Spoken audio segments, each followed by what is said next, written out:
les tengo que comentar que este es un tema que yo lo he incorporado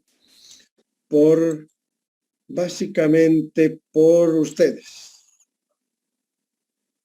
Me confirman si se ve la lámina, si se escucha. Por favor, ¿me confirman, jóvenes? Sí, se ve, Luis. Gracias, jóvenes, muy amables.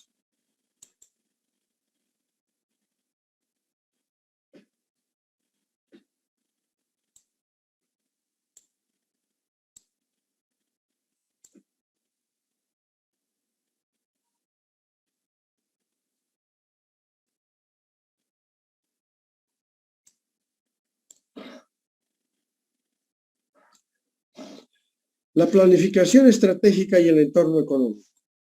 Bueno, este es un tema que tiene su propio lenguaje inclusive.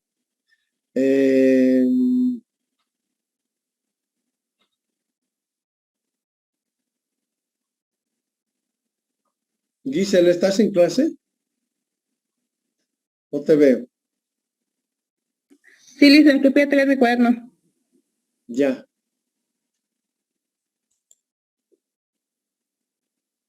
Que tiene un lenguaje, ¿cómo les puedo decir? Más empresarial, ¿sí?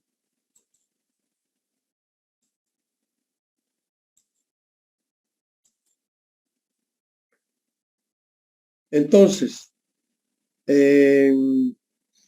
pero ustedes lamentablemente no van a trabajar o sea, la formación de ustedes está más para el sector público que para el sector privado. Andy, ¿estás en clase o no? Andy Cruz.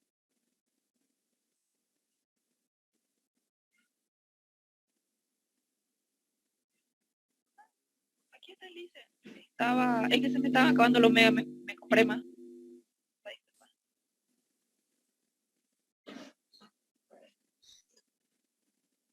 Y esta partecita que que yo he incorporado, un poco de contrabando, valga la pena señalar, particularmente para mostrarles a ustedes que no solo existe la visión desde el punto de vista económico macro que nosotros tenemos, también hay una visión de lo macro, pero desde la perspectiva de los negocios.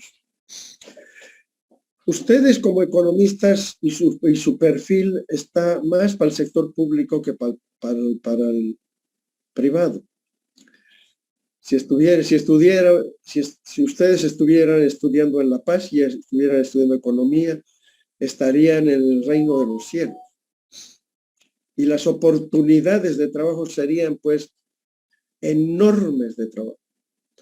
Ustedes como economistas, ¿qué oportunidades tienen de trabajo en el sector público en Santa Cruz? No tienen. Está la gobernación, está la alcaldía, una que otra institución por ahí, tal vez impuestos, creo que el Banco Central tiene alguna oficina, pare de contar. Pero todos los años hay centenares de economistas que van al mercado. ¿Dónde están? Pues jóvenes, el 90% de los jóvenes que salen de la René Moreno, hoy por hoy están en el sector privado. Pues uno podría decir, pucha, estos chicos están en desventaja frente a sus competencias. Administradores que estudian administración de empresas, ingenieros comerciales que su centro de atención es el negocio empresarial, los financistas que están en el centro, en el corazón, en las arterias por donde circula el cash de una empresa, finanzas, está el comercio internacional, ¿cierto? Profesionales jóvenes que están junto con ustedes en la universidad y en mucho mayor número que ustedes, la carrera de economía siempre ha sido un puño, no más de alrededor de entre 800 y 1.200 estudiantes. Y los formamos en un 80% de su formación para la administración del sector público. Y entonces, ¿qué estamos cometiendo? Un error. O sea, ¿por qué no cerrar la carrera de economía y distribuirlos en las otras carreras empresariales donde sí van a tener más éxito? Entonces, ¿y ustedes dónde van a trabajar en Santa Cruz? ¿Qué oportunidades tienen? Me refiero al sector público. No tienen, jóvenes. No tienen oportunidades. Y entonces, sí o sí, van a desembocar con su profesión y en el ejercicio de su profesión en la actividad privada. ¿Tienen las herramientas suficientes y necesarias para defenderse en la actividad privada? Bueno, mi respuesta es por demás y de lejos muchísimas poderosas herramientas que su competencia. Pero hay que saberlas hay que saberlas utilizar. Y entonces una demostración de lo que eso es así es justamente este tema de la planificación estratégica que ustedes no tienen en su formación. Tienen la planificación económica, pero es la planificación nacional, la planificación macro. Y eso está en conceptos, está cerca de este tipo de planificación, pero en la planificación estratégica de los negocios está pues años luz. Entonces, independientemente de si lleven ustedes o no lleven planificación estratégica empresarial, porque una es la estrategia, es la planificación estratégica empresarial, y otra muy distinta es la planificación nacional, muy diferente. Pero en los hechos, 1 o 2 de ustedes va a ir a trabajar a La Paz, 3, 4. Y justamente por los viajes, por tantos años viajando a La Paz, hemos abierto una brecha ahí. Y entonces yo tengo de mis alumnos unos 3 o 4 trabajando en el Banco Central, tengo 2 en el Ministerio de Economía y por ahí alguno que otro regalo de la René Moreno. Deben haber unos 20 que han viajado conmigo y después se han movido para... Y entonces hemos hecho tesis yo he defendido con sus compañeros unas 4 tesis con temas vinculados a la problemática del Banco Central. Obviamente con el apoyo de ellos, han venido, ¿no? Las veces que hemos trabajado, trabajos de investigación con ellos, los chicos han ido a La Paz, han estado ahí como haciendo una pasantía, después han venido a terminar el trabajo aquí. Ya con el trabajo terminado hemos invitado a los personeros del Banco Central para que vengan a la defensa de la tesis y aprovechar de que den una charla, una conferencia. Pero aparte de eso, jóvenes, es una golondrina no hace verano. Pero independientemente de eso, ustedes sí van a trabajar en la empresa privada y van a estar involucrados con un plan formal o sin un plan formal estricto, van a estar involucrados en todo el proceso de planificación estratégica. Y entonces, cuando ustedes lleguen a una empresa privada, en las grandes siempre hay un periodo de inducción donde les muestra la empresa, una radiografía de la empresa, sus procesos y los llevan a veces dura una semana. Yo, por ejemplo, he trabajado en una empresa muy grande y he estado en ese proceso de conocimiento de la empresa un mes. Por lo complejo de sus procesos. Hoy tienen plantas en el campo, procesos, hay transporte de bienes. Y tenía que ver con la exportación. Era una mega empresa.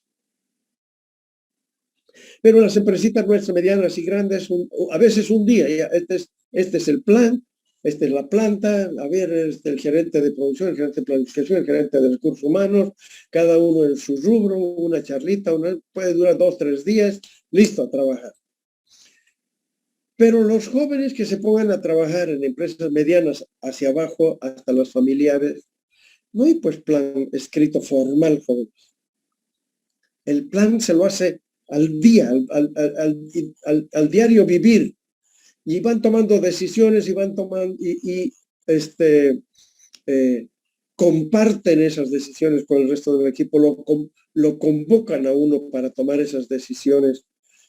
Y si uno escribiera lo que ha sido el conjunto de decisiones en todo el año, pues tendría un plan ex post o un informe de las actividades que ha desarrollado la empresa. Pero que participan en la toma de decisiones, sí. ¿Qué tipo de decisiones? Pues las que están comprometidas con el proceso de planificación. Entonces, este proceso, en la maestría que yo hice de comercio internacional, vino, no me acuerdo en qué módulo, un caballero, llegó de Canadá, y nos planteó en su material había una lámina, yo le he puesto, he animado esa lámina y le he puesto debajo sus definiciones, si ustedes quieren. Entonces, cada eslabón, ¿sí?, tiene una explicación de respaldo, pero nosotros no vamos a entrar al detalle de la explicación, salvo en lo que nos interesa. Entonces, el caballero planteaba que el proceso de planificación tiene dos niveles de definición, uno a nivel filosófico y otro a nivel estratégico propiamente tal. ¿Qué cosas se definen a nivel filosófico? ¿Sí? La visión, la misión, la declaración de principios. Fíjense, aparecen los valores. O sea, no es algo que nos inventamos solo para molestarlos en la universidad, no, jóvenes. Toda empresa debe tener una declaración de principios y valores a los que debe ceñirse el personal que decide trabajar en esa empresa. Su visión, misión. Bueno, la carrera tiene su visión y misión, la universidad tiene su visión y misión. Yo podría entrar a ver aquí en detalle qué es una visión, qué es una misión, qué es la declaración de valores y principios, pero vamos a tardar horas, ¿sí? Normalmente esta laminita me demoraba en la clase presencial una clase entera, solo esta lámina. Pero no es del caso. Lo único que quiero mostrarles en esta lámina es dónde entran ustedes imprescindiblemente como profesionales clave en el proceso de planificación estratégica empresarial privado o empresarial público. Una vez que hemos definido esto que él llamaba, entre comillas, los aspectos filosóficos de la empresa, viene el análisis de la estrategia propiamente tal. Y dentro de la definición del proceso de planificación estratégica hay un análisis externo y un análisis interno. ¿Qué tenemos en el análisis interno? Pues el análisis del microentorno y el análisis del macroentorno. Y aquí aparece ya una primera campanita de llamada y dice, hay en el proceso de planificación estratégica de los negocios, resulta que hay un análisis de macroentorno. ¡Wow! ¿Y en qué consiste este análisis del macroentorno?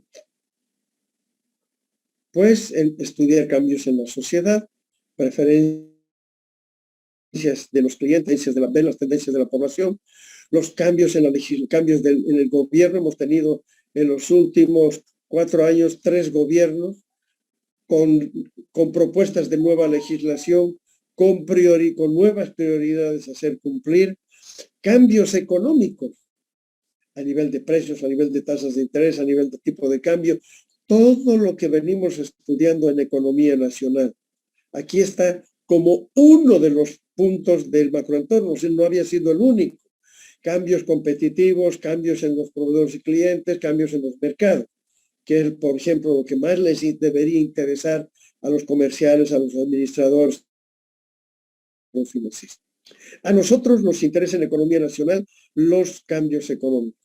¿Y qué podemos decir más aún del tema económico? Pues esto es tremendamente importante y a veces uno en la revisión teórica y en el estudio de la economía, a veces uno se queda solo en el enunciado teórico. Y a veces perdemos de vista que las fuerzas económicas son cambios en las condiciones de la economía. Las fuerzas económicas, si cambian las condiciones de la economía, las mismas que afectan los niveles de operación de las empresas. O sea, las empresas jóvenes no son impermeables a los cambios que ocurren en el conjunto de la economía.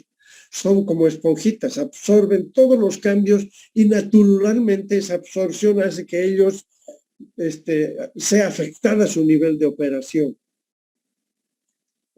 Los principales aspectos por evaluar, por ejemplo, el ciclo económico. Ustedes, no sé si todavía mantienen una materia, ciclo económico, una materia semestral tenían, no sé si tienen todavía. La tasa de interés, lo que estamos estudiando, la oferta monetaria, los temas fiscales, el tipo de cambio, los ingresos disponibles, etc. La inflación, naturalmente. Pero no solo temas económicos, también está el tema sociocultural. Las fuerzas socioculturales constituyen cambios en la motivación y el comportamiento de los grupos humanos. Por ejemplo, ¿qué aspectos deberíamos tomar en cuenta a los cambios de los grupos humanos? Sus actitudes, sus deseos, expectativas, valores, creencias, que también influyen en el comportamiento de las empresas. Y obviamente el ambiente, el medio político y legal es fundamentalmente el complejo de leyes, regulaciones, agendas, agencias del gobierno, sus acciones en materia de impuestos, en materia de aranceles, la aduana, el servicio de impuestos. O sea, los empresarios tienen que estar atentos a los cambios que se generan en estos ámbitos. Y naturalmente el ámbito tecnológico. Entonces, jóvenes, el macroambiente no solo había sido el tema económico, sino diversos aspectos que afectan a la sociedad, afectan el comportamiento de la economía y estos permean la actividad empresarial. ¿Y quién hace la lectura del macroentorno? ¿Un administrador? ¿Un ingeniero comercial? ¿Un financista? ¿Quién tiene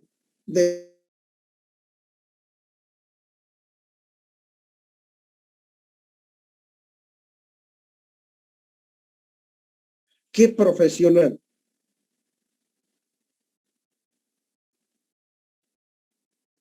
¿Cualquiera?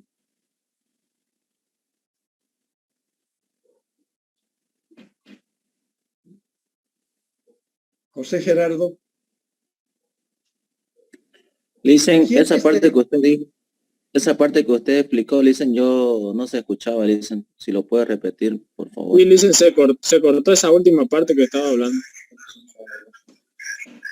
¿Desde dónde?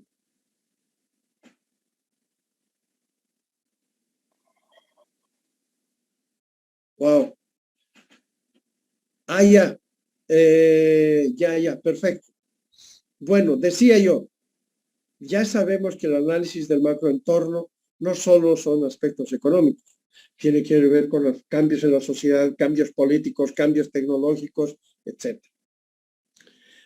Pero fundamentalmente es el análisis de los principales indicadores macroeconómicos.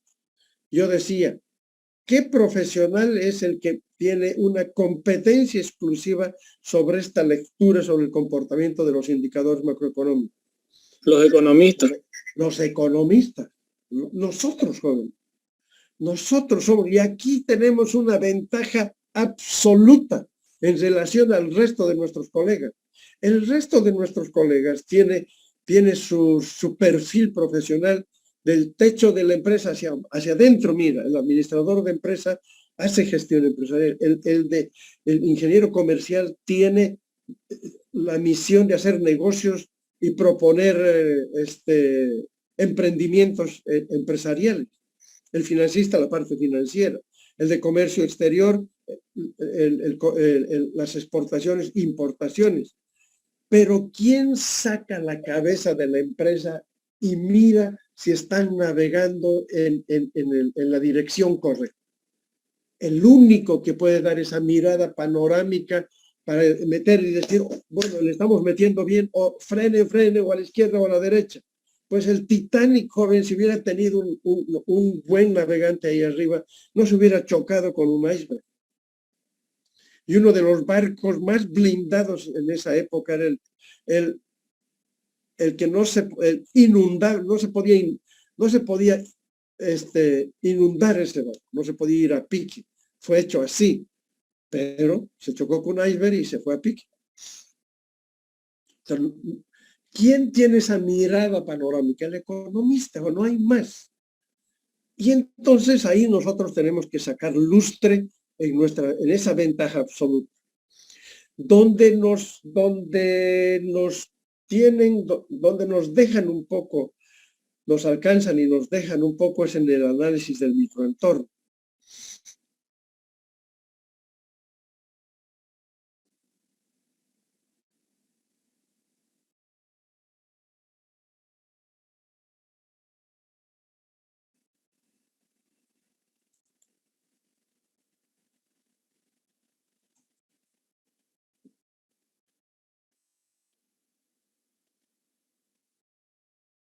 Y en general, el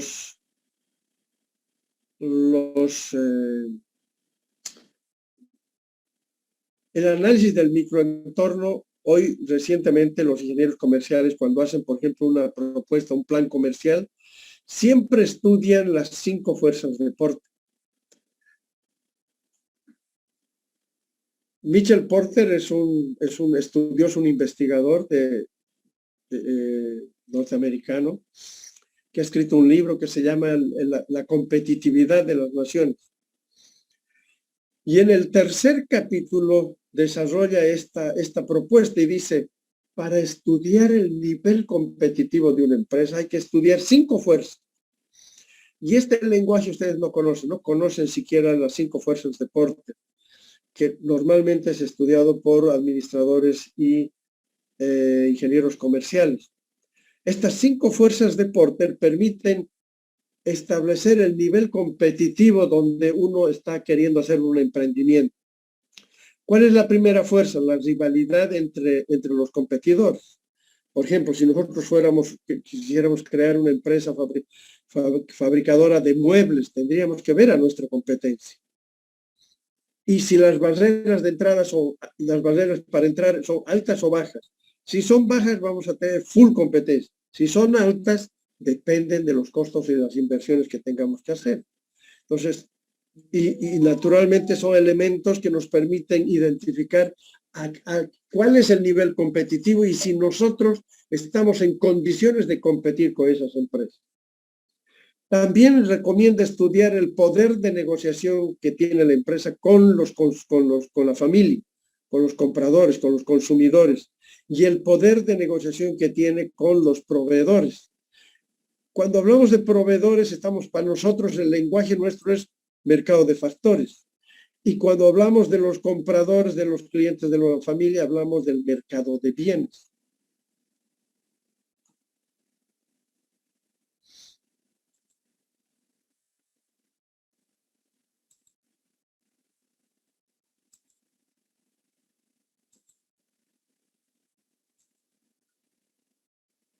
Entonces,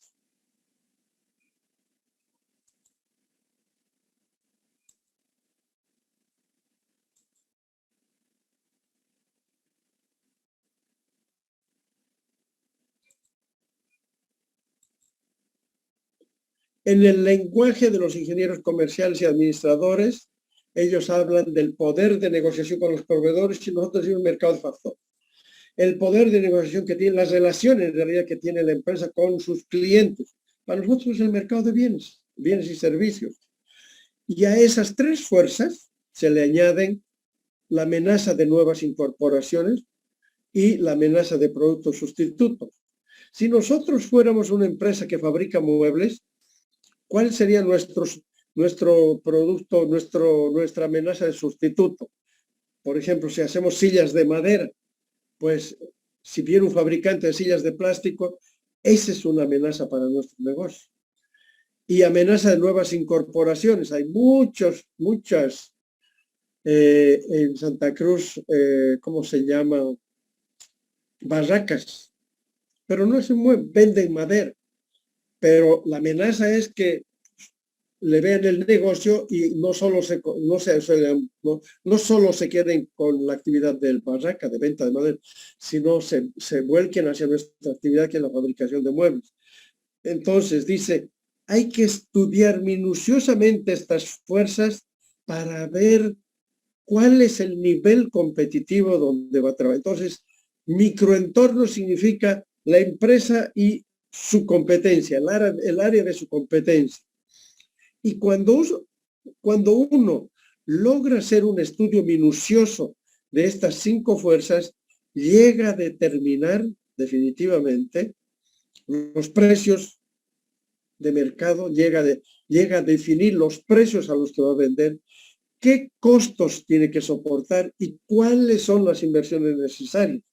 O sea, no es poco lo que se obtiene a la hora de entrar a un negocio, un emprendimiento y entrar a competir directamente en el mercado. Cuando uno hace un estudio del microentorno a través de las 5 fuerzas de Porter, no es poco lo que uno obtiene al final del estudio, ¿sí? Puede definir qué costos tiene que soportar y cuánto de inversión requiere el negocio para entrar a competir de igual a igual con las empresas ya establecidas en el mercado. Entonces, bueno, esa labor la podríamos desarrollar también, pero con ciertas limitaciones. Ese sería el análisis externo. Y del análisis del microentorno y del macroentorno, aquí nosotros somos tiluchis en el macroentorno, obtenemos los factores críticos del éxito. Vamos a lo interno. En el análisis interno, a mí me gustó en la maestría que yo hice sobre comercio internacional, me gustó este modelito que nos presentaron en algún módulo el modelo de las famosas 7 S. ¿Qué se estudia? Una radiografía ya no del macroentorno, del microentorno de la empresa, sino del comportamiento. Es una radiografía de lo que hay en la empresa. Entonces, ¿qué estudiamos? Otra vez sus valores, jóvenes, no están en el centro de la actividad empresarial. Y ojalá que todos se ciñeran a tener valores de alto nivel. Pero ahí pues todos fallamos, ¿no? Todos fallamos aquí y está en el centro de lo que los japoneses consideran importante, un valor importante desde el punto de vista empresarial. Su estructura, su sistema, su estilo, sus recursos humanos, sus aptitudes y destrezas y su estrategia. Y la interrelación en cada uno de estos eslabones es lo que nos permite tener como una fotografía de lo que tenemos en nuestra empresa. Entonces, una vez que hemos hecho el análisis externo del macroentorno y el microentorno y el análisis interno, también obtenimos los factores críticos del éxito. Con estos factores críticos del éxito ya podemos elaborar el FODA, que son fortalezas, oportunidades, debilidades y amenazas. 2 son del análisis externo y 2 son del análisis interno. Las fortalezas y las debilidades son del análisis de orden interno. Y las oportunidades y las amenazas son el resultado del análisis del contexto externo. Con nuestro FODA ya recuperamos nuestra misión y nuestros objetivos, diseñamos nuestras estrategias, armamos un plan de acción y le ponemos el presupuesto correspondiente. Jóvenes, este proceso termina cuando ya el empresario dice, ya aquí está la plata para implementar el plan estratégico de los negocios. Entonces, ustedes van a estar sí o sí, jóvenes, sí o no hay vuelta que dar, involucrados en alguna parte de este proceso y ojalá, pues, en el análisis del macroentorno, donde van a ser, sin lugar a dudas, un personal imprescindible. Porque van a ser los únicos que van a contribuir de manera importante en el proceso de planificación estratégica empresarial, en el proceso de planificación Entonces, aquí hay un primer llamado de atención. Entonces, y no solo que ustedes van a tener esa competencia, sino en este momento se están entrenando, le están sacando, le están desempolvando los conceptos que van a utilizar en el análisis económico. Y es justamente eso lo que vamos a hacer en la segunda parte de la materia, el análisis del macroentorno. Y entonces tienen la gran oportunidad de apropiarse de una herramienta poderosa y desarrollar una competencia que sí es tremendamente importante en el campo empresarial. Entonces, no van huérfanos. No es que nos sirve la carrera de economía, por supuesto que es importante. Y cuando hay un fenómeno económico y la empresa levanta la vista y dice, a ver, ¿quién nos puede dar más, ilustrar sobre este tema? Ah, fulanito de tal es economista. Venga, caballero, a ver, cuéntenos de qué se trata esta historia. Impositiva, aduanera, de regulaciones a las exportaciones, importaciones, crédito para fomento, etc. O decisiones del Banco Central, decisiones del Ministerio de Economía que tienen que ver uno con la política monetaria y el otro con la política fiscal. Pues, ¿quién maneja estas herramientas como si fueran suyas? Ustedes, jóvenes, los economistas. ¿Y dónde les va a servir? En el proceso de planificación estratégica empresarial. ¿Y en qué momento? En el análisis del macroentorno, cuando estén definiendo, sacando la cabeza y decir, a ver, ¿hacia dónde apuntamos con la empresa? No es un dato menor, jóvenes, es tremendamente importante para el diseño estratégico de una empresa. Entonces ya tenemos ahí una campanita llamada de atención en lo que ustedes pueden contribuir. Esto es lo que hace a un vistazo de arriba un poco casi informativo que quería compartir con ustedes para que ustedes sepan que en el campo empresarial tienen herramientas, tienen destrezas y tienen una competencia importante que puede generar, que puede ser parte del éxito de una empresa. Vamos a ver ahora el entorno macro de los negocios, siempre desde esa perspectiva. Siempre desde esa perspectiva. Igual me avisan si la lámina se visualiza bien, si se me escucha bien. ¿Me confirman, jóvenes? ¿Se escucha? Sí, todo bien. Todo bien, perfecto, vamos. Entorno económico y estrategia empresarial, ¿sí? Ya ustedes van a ir a trabajar en la empresa privada, pero esa empresa privada está en el marco de un entorno económico. Y entonces, ¿cuál es el papel de ustedes? Ya a nivel de gerencia empresarial. O sea, estamos hablando ya sea de gerencia o de trabajo empresarial, para el sector privado o para el sector público. Esta parte está enfocada para explicar los fundamentos para el análisis del entorno económico de los negocios. Se ofrece una aproximación inicial a la función empresarial para resaltar la relevancia del entorno económico. Entonces, ustedes como economistas, ¿qué funciones en el campo empresarial van a desarrollar? ¿Y qué tiene que ver eso con el entorno macroeconómico? Como profesionales, como jóvenes profesionales, ¿están lejos de la gestión empresarial o están en el corazón de la actividad empresarial? De eso se trata. Entonces uno dice, pucha, yo estudié economía, pues claro, para el sector público. Una verdad a medias. Yo diría mentira. Ustedes y su calificación son como anillo al dedo para un empresario. ¿Por qué? La complejidad del entorno económico de los negocios obligará a utilizar el modelo de oferta y demanda agregada. ¿Y quién maneja pues este modelito? Que no pasa de moda, dicho sea de paso. El modelo de oferta y demanda agregada. ¿Quién es piluchi en el manejo de esto? Los economistas. Los economistas. A ver, veamos cuánto dominamos. ¿Cuáles son los componentes de la demanda agregada? El consumo, la inversión, el gasto público y la balanza comercial. Perfecto. Muy bien. Entonces tenemos ya 4 agentes metidos detrás de cada una de las variables macroeconómicas: consumo, inversión, gasto y exportaciones. Y por el lado de la oferta, ¿qué tenemos? Toda la producción más las importaciones. Y nos dicen que este modelo tiene que estar en equilibrio. Y cuando se rompe, tenemos que apelar a la política económica. Entonces, esto nos obliga. Ahora, fíjense ustedes. Eso es lo macro.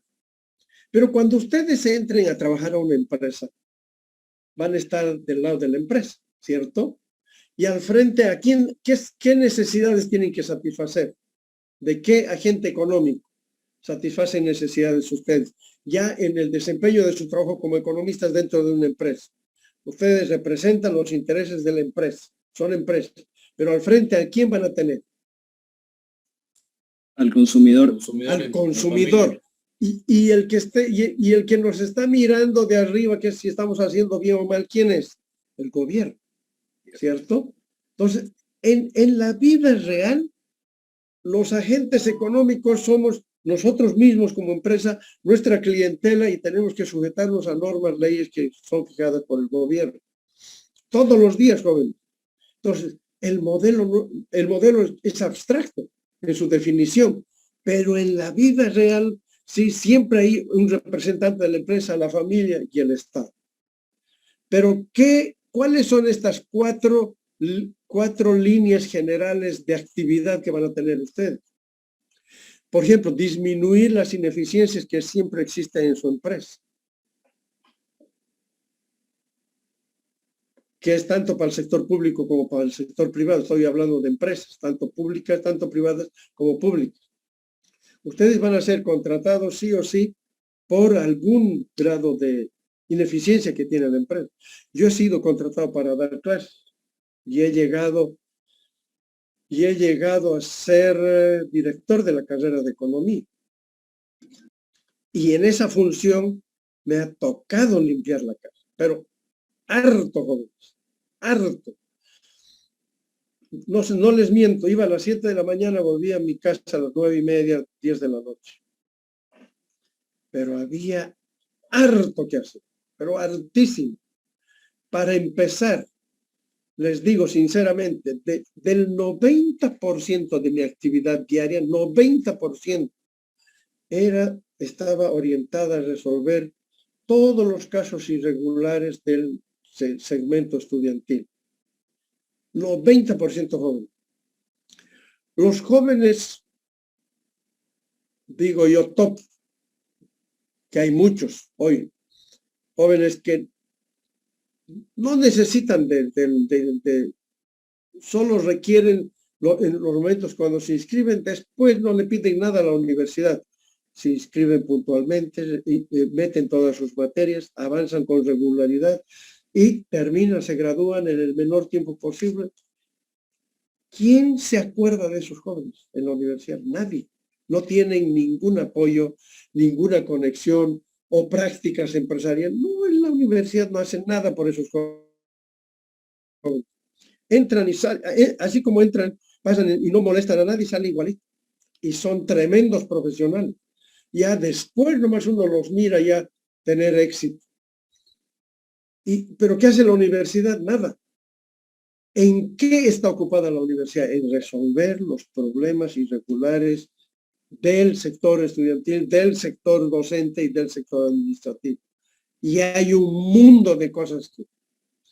Y los 3 años, imagínense, el promedio ponderado de nota de toda la carrera. Pues yo empecé a pedir información a lo que antes era el CPD. Número de aplazos por materias, número de repeticiones por materia, tiempo de estadía en la universidad, jóvenes, escúchenme bien, había un joven compañero de ustedes, bueno, de esa época, que había reprobado 19 veces cálculo. Imagínense, 19 veces cálculo. Había una joven que tenía 6 semestres, primer semestre 0,00000, todas sus materias. Segundo semestre 0,006 semestres. había un caballero que ya era abuelo y que ya tenía 16 años en la universidad. Bueno, pues jóvenes, a ordenar. No había prerequisito. Imagínense, una compañera de ustedes vino, entró molesta, oiga, profe, no me quieren dar mi certificado de egreso. Y usted tiene que tramitar, no, pero ya terminó todo. Sí, ya, no te preocupes, tranquila, yo me encargo de sacarte el certificado. Me fui al CPD, bueno, no sé cómo se llama ahora, Centro de Procesamiento de Datos de la Universidad. Por favor, tenía ya buenas relaciones con él, porque permanentemente le pedía información para tomar decisiones. Y me decía, pucha, usted es el único director que nos hace trabajar, ya pues párele un poquito. Y la verdad que yo estaba con ganas de hacer una gestión, una buena gestión, naturalmente por la carrera. Me dicen, pero este es su plan. Veo, reviso, todo bien. Imagínense qué materia debía esa joven. Una materia debía en toda su carrera. ¿Qué materia creen que debía? A ver, quiero escuchar. Marco, ¿qué materia crees que debía esa joven? Alguien, ya pues dispare. Introducción a la economía. No. Sector público. No. Digo, legislación empresarial. No. Introducción a la economía. Perdón, ¿qué? Introducción a la economía. Introducción a la economía. ¿Quién dijo introducción a la economía? Debe ser pariente de esta chica, me va a pegar. Estoy difamando. Jóvenes, introducción a la economía. ¿Y saben qué? No quería llevar. Oiga, pero ¿qué? Yo ya soy profesional, estoy trabajando. ¿Por qué voy a hacer introducción? ¿Por qué la universidad me va a obligar a estudiar introducción a la economía? Le digo, no te está obligando, pero tú, en tu plan de estudio, mientras no pensas esa materia, a ver, yo no te puedo poner la nota ahí. O sea, no hay quien te pueda poner nota, es el único, el profesor, el titular. Y jóvenes no quiso llevar la materia.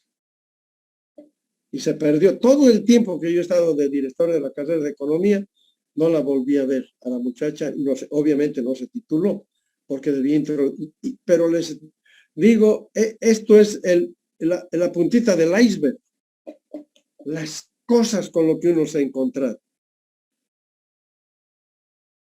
Hemos iniciado con el taller de tesis, hemos sido la primera carrera en la universidad de organizar un taller de tesis, porque teníamos una crítica de la sociedad, tremenda crítica, que la universidad estaba lleno de egresados, porque hacer la tesis era terrible, era complicado.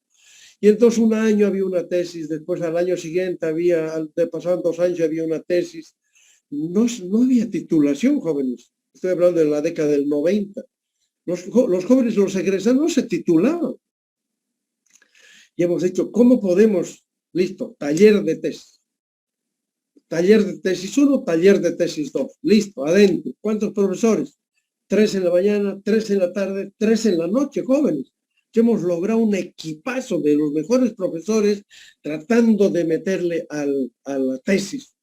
Y después al año ya empezamos, ya no era una, ya eran 5 tesis, el segundo año ya eran 10 tesis, el tercer año llegamos a las 20 tesis defendidas con el apoyo del taller. Era como una incubadora. Ahí llegaba el joven con su profesor y había horario. Lo hemos armado una belleza.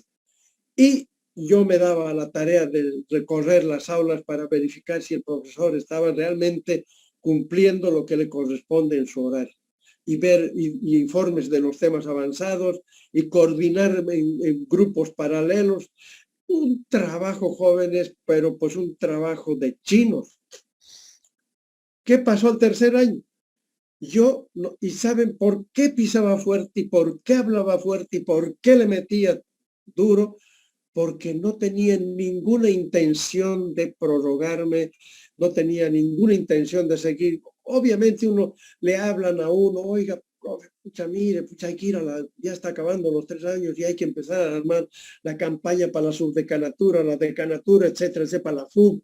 Pucha, ahí me llovían ofertas pero ¿qué había que hacer, joven?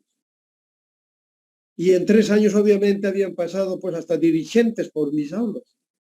Y dirigentes que no cumplían, que querían, no eran dirigentes y tenían que pasar porque eran dirigentes. No, señor. O sea, unas peleas terribles, peleas pero frontales con no todos, con algunos dirigentes. Pero así pues, y cuando ya uno dice, a ver, ¿cómo va la cosa? Y empieza a armar, ¿no? Están pues los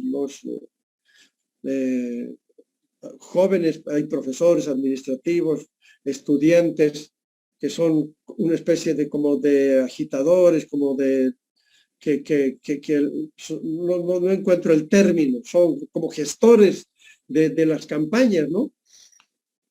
¿Y quiénes eran estos operadores políticos? Pues los aplazados. Jóvenes, y había que bajarse los pantalones, o sea, había que hacer promesas.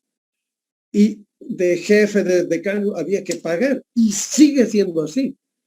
Y sigue siendo así. Los directores, los subdecanos, los decanos tienen que pagar la factura después de las elecciones.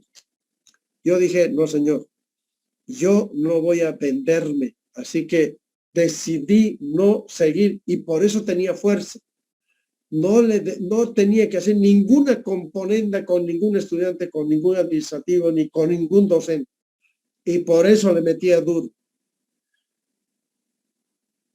En el cambio, eliminaron la elección de jefes directores de carrera y impusieron volvieron al currículum, a la calificación de mérito. Entraron otros profesores por la ventana, jóvenes, desarmaron, han deshecho el taller, han deshecho todo. Esos chicos que estaban trancados porque eran irregulares, los primeros en salir, y algunos son profesores. Entonces, no es fácil disminuir las ineficiencias que existen en la universidad, pero hay que, una golondrina no hace verano. Así que dije, jóvenes, una sola vez se capa el sol, nunca más trabajo administrativo a mi aula, a mi curso, a mi materia, y ahí soy feliz. 2, captar oportunidades en los mercados de bienes y factores.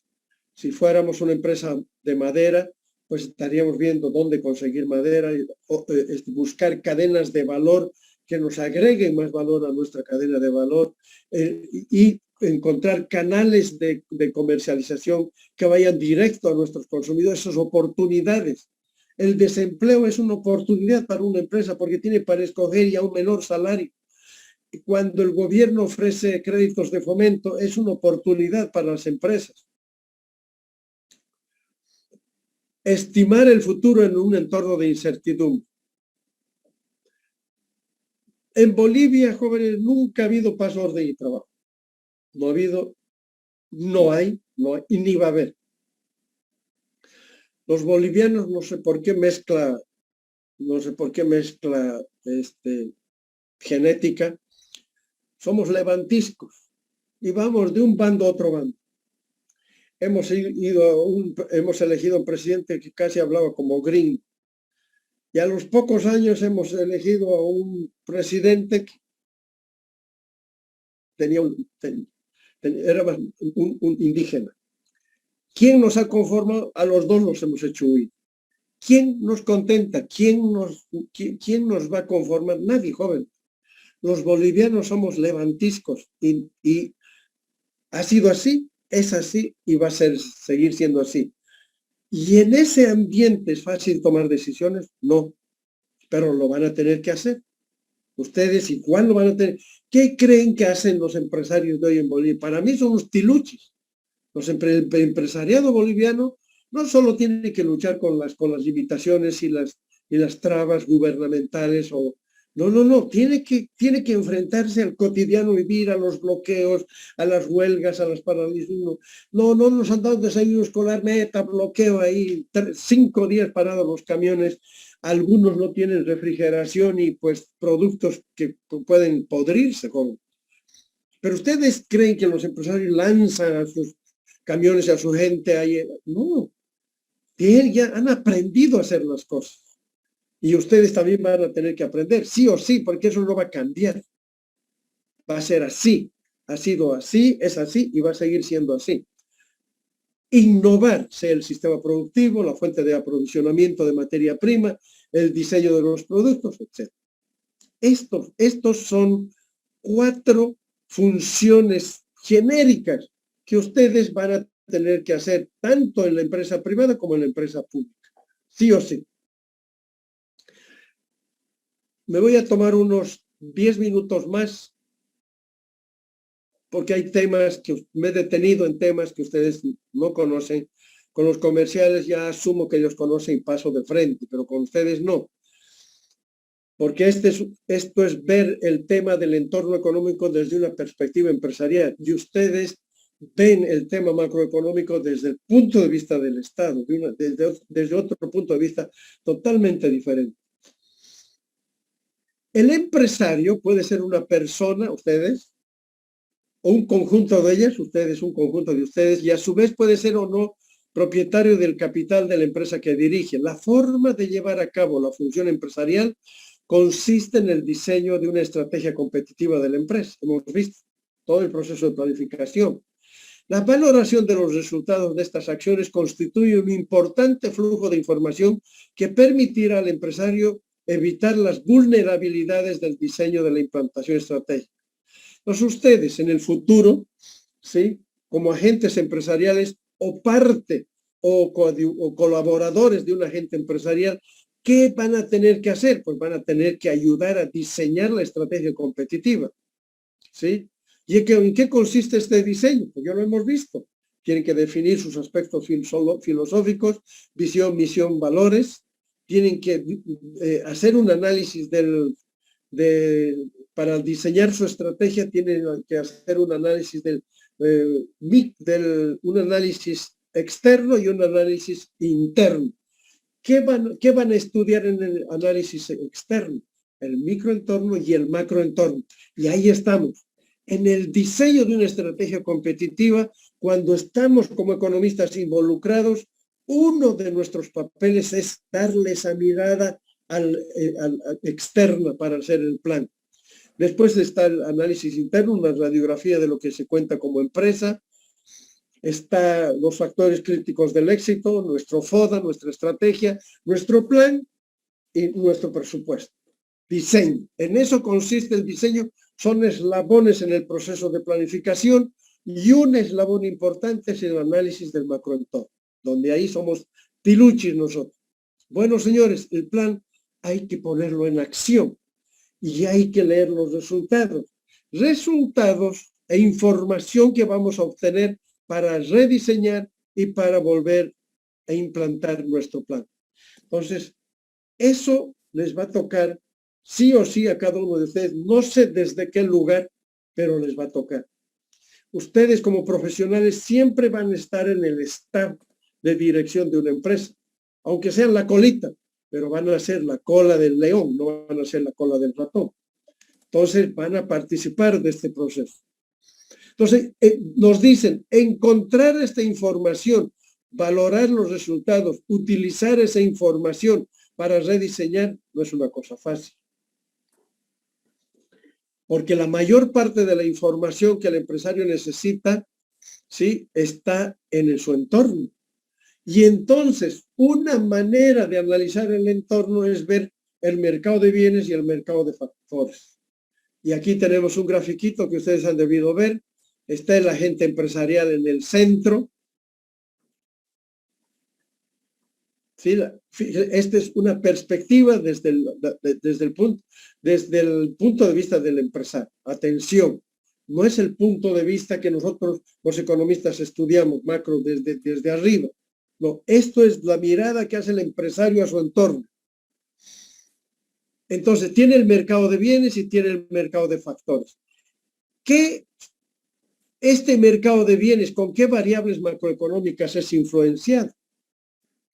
Pues el mercado de bienes, jóvenes, es afectado por el comportamiento de la actividad económica, si crece o no crece, por el nivel de compras de la familia, por el nivel de compras de la empresa, por el nivel de compras del gobierno, por el nivel de compras de nuestros vecinos, las compras que hacemos nosotros, el comportamiento de los precios, el comportamiento de la tasa de interés, el comportamiento del tipo de cambio, el comportamiento de los aranceles. ¿Podemos identificar aquí los elementos que contienen la demanda agregada, el modelo de oferta y demanda agregada? ¿Sí o no? Gladys López, ¿qué elementos podemos identificar aquí? Todas estas variables macroeconómicas afectan el mercado de bienes. ¿Cuáles identificamos son particulares al modelo de oferta y demanda agregada? Las las 6 primeras. El Sí, el PIB, PIB, la inversión. consumo, inversión, gasto poco, importa, correcto, perfecto, ahí está. O sea, todas las variables del modelo de oferta y demanda agregada en su momento influyen en el mercado de bienes del empresario. Pero ¿quién puede hacer una mejor lectura de qué grado de influencia tienen estas variables en la gestión empresarial? Pues ustedes, jóvenes, son los tiluches en mirar esto. Y es lo primero que mira el empresario y dice, bueno, ¿y ahora qué? ¿Qué vamos a hacer? Entonces, ¿quién le ayuda a hacer esa mirada? ¿Quién recuperar eso? Ustedes? Eso en el mercado de bienes, pero también en el mercado de factores. El mercado de factores también es afectado. Estamos hablando de qué factores. Tierra, trabajo y capital, que necesita cualquier empresario para producir cualquier bien. Entonces, ¿qué variables macroeconómicas lo afectan? Pues los salarios por los trabajadores, los impuestos, la formación profesional, las importaciones, la seguridad social, los precios, el tipo de cambio y la tasa de interés. Otra vez nos encontramos con un conjunto de variables macroeconómicas que están afectando al mercado de factores de este empresario que tiene que tomar decisiones, recoger información y hacer estimaciones, ¿sí? Y entonces, jóvenes, ese empresario está abrumado con esa información. ¿Quién lo puede aliviar? Pues ustedes, que son los que tienen justamente esa competencia. Pero además debemos incorporar,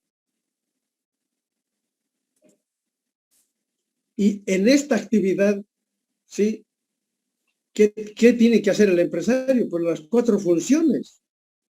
Captar información del entorno, oportunidades de beneficio, estimar el futuro en un ámbito de incertidumbre, disminuir las ineficiencias, diseñar una estrategia innovadora e implantarla. Las 4 funciones están ahí. Mezclándose, el empresario está en su escritorio, en su silla, al frente está el cliente, tiene su equipo y la clientela está y tiene que tomar todas estas decisiones, pero para tomar estas decisiones tiene que mirar a su entorno macro, mercado de bienes, mercado de factores, donde compra insumos, donde vende sus productos. ¿Y qué variables afectan sus mercados? Pues todas las que conocemos los economistas. Y si le agregamos nosotros al Estado y al sector externo, vamos a complejizar un poquito más la visión empresarial de cómo funciona un sistema económico. Aquí está el agente empresarial, tiene su plan estratégico y la actividad empresarial está vinculada al Estado y está vinculada al comercio exterior. El Estado le provee servicios y los agentes económicos pagan impuestos. Exterior, lo que le falta, compra, lo que le sobra, exporta. Pero fíjense, ¿quién nos falta aquí? Está el empresario, está el Estado y el sector externo. ¿Cuál de los agentes nos falta en esta mirada empresarial? La familia, Lisa. La familia. ¿Y dónde está la familia? ¿Dónde la hemos perdido? Y la familia, desde mi punto de vista, es el agente motor, sí, el que genera el tsunami de consumo. Pero ¿y dónde lo hemos perdido? ¿Dónde está, jóvenes? Aquí. Semejante agente, tremendo titán. Las familias como consumidores, ¿dónde están en este esquema?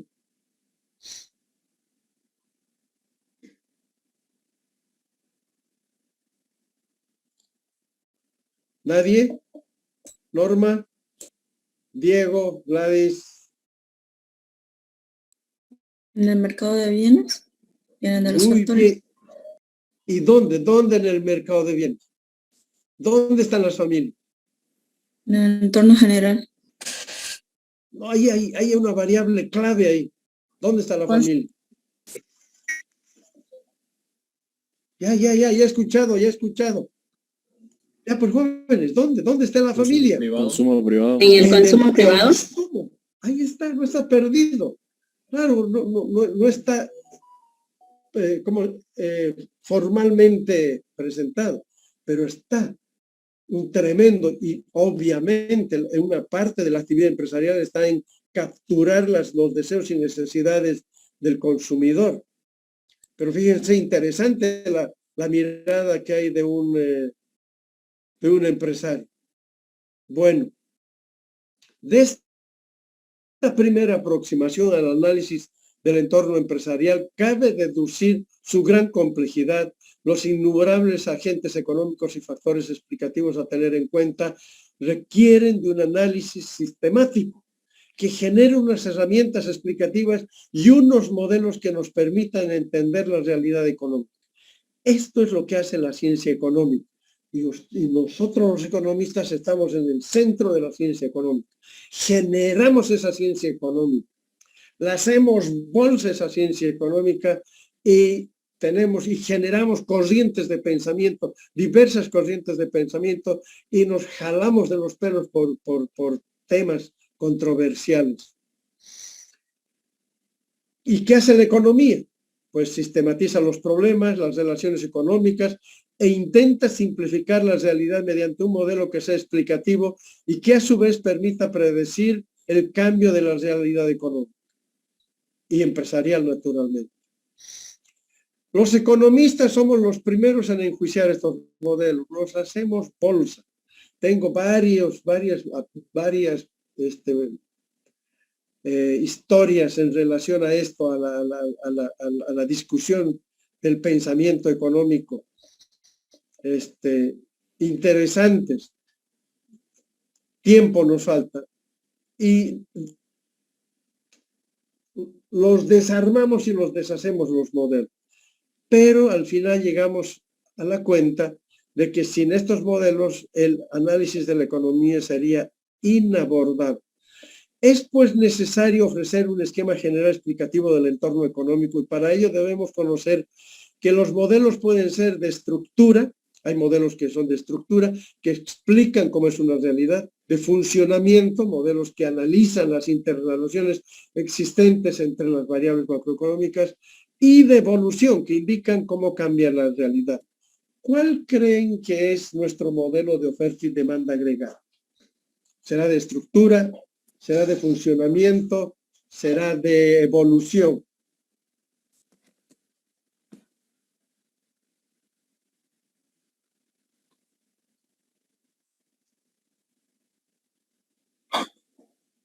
¿De funcionamiento? ¿Quién más?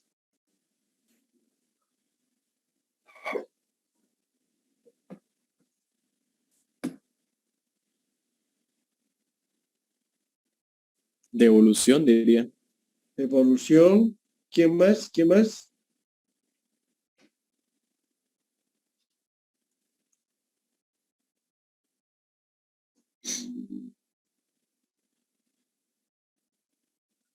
Yo creo de funcionamiento.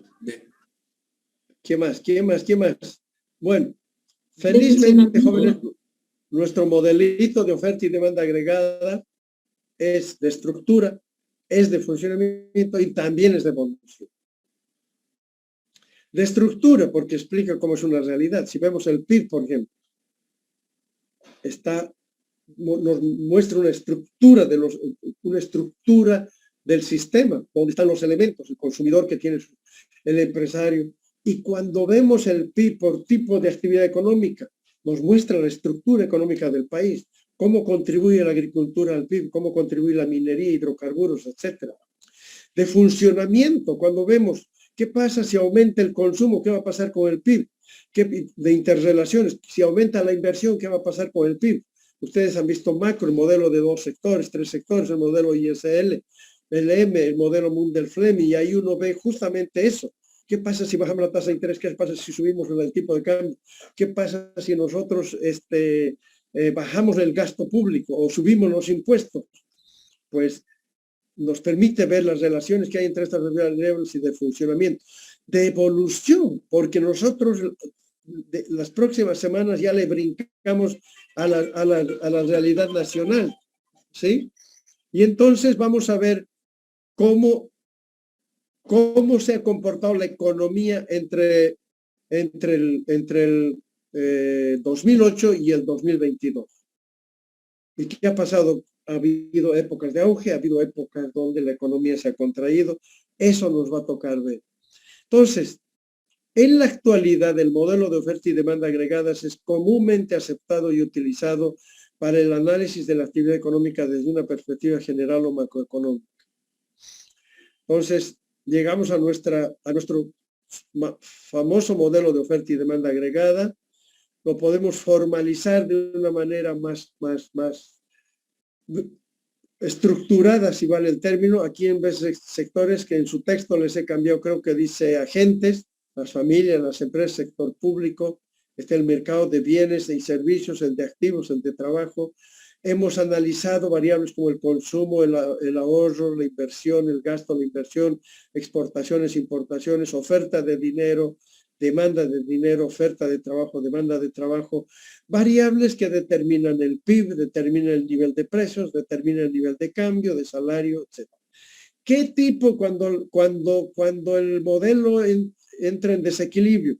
¿Qué herramientas tenemos? Pues la política económica, la política fiscal, monetaria, comercial, etc.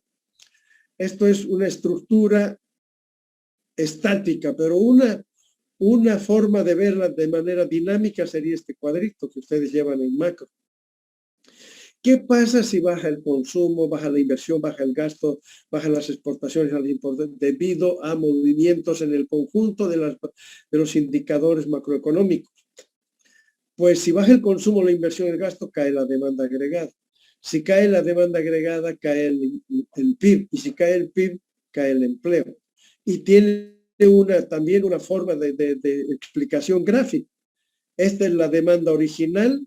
Si baja el consumo, baja la inversión, baja el gasto, bajan las exportaciones, esta demanda va a caer de una demanda cero a una demanda prima.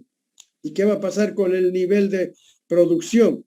Con la demanda original tenemos este nivel de producción. Cuando se contrae la demanda, cae el nivel de equilibrio de producción. Entonces, ¿qué tenemos que hacer en ese caso? Pues escoger las políticas. ¿Qué políticas? Fiscal, monetaria. ¿Y qué tipo de políticas? La monetaria expansiva y la fiscal expansiva. Entonces, esta semana le vamos a brincar a los indicadores, ¿sí? Y para ya seguir trabajando con esta revisión de todos estos aspectos, de toda esta teoría, estaríamos listos para brincarle a analizar el comportamiento de nuestra economía. Muy bien, jóvenes. ¿Preguntas? Vamos a saber quién Recording in ha progress. quedado hasta el final. Preguntas, jóvenes.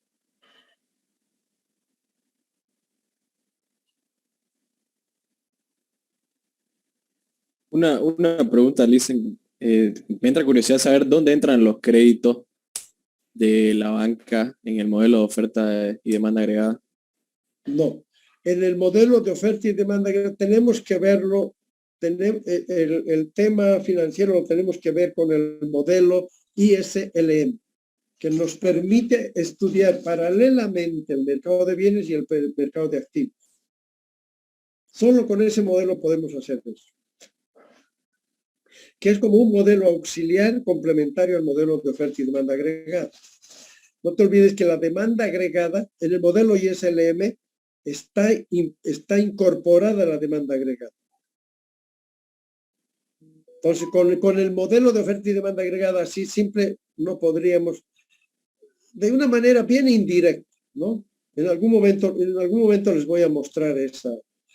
Y para verlo incluso más completo, el modelo ISLM, por ejemplo, no tiene el análisis del mercado exterior. Y entonces, ¿a qué apelamos para abrir el mercado? Es un mercado cerrado el modelo ISLM. Apelamos al modelo Mundell-Fleming, donde ya se abre, sí, el mismo modelo ISLM ya se abre al comercio exterior. Entonces, no son simples modelos. Hasta aquí solo revisamos lo esencial. Naturalmente, los economistas tenemos un modelaje bastante complejo para analizar, para aproximar, para tener una fotografía lo más fiel de la realidad. Misión imposible, como hemos dicho los economistas, siempre le ponemos peros a los nuevos descubrimientos, pero aún así los modelos que tenemos igual nos sirven para analizar la realidad. ¿Alguien más? Diego, no sé si te respondí. Sí, Licen, gracias. Ok. A ponerse a estudiar, jóvenes. Será hasta la próxima.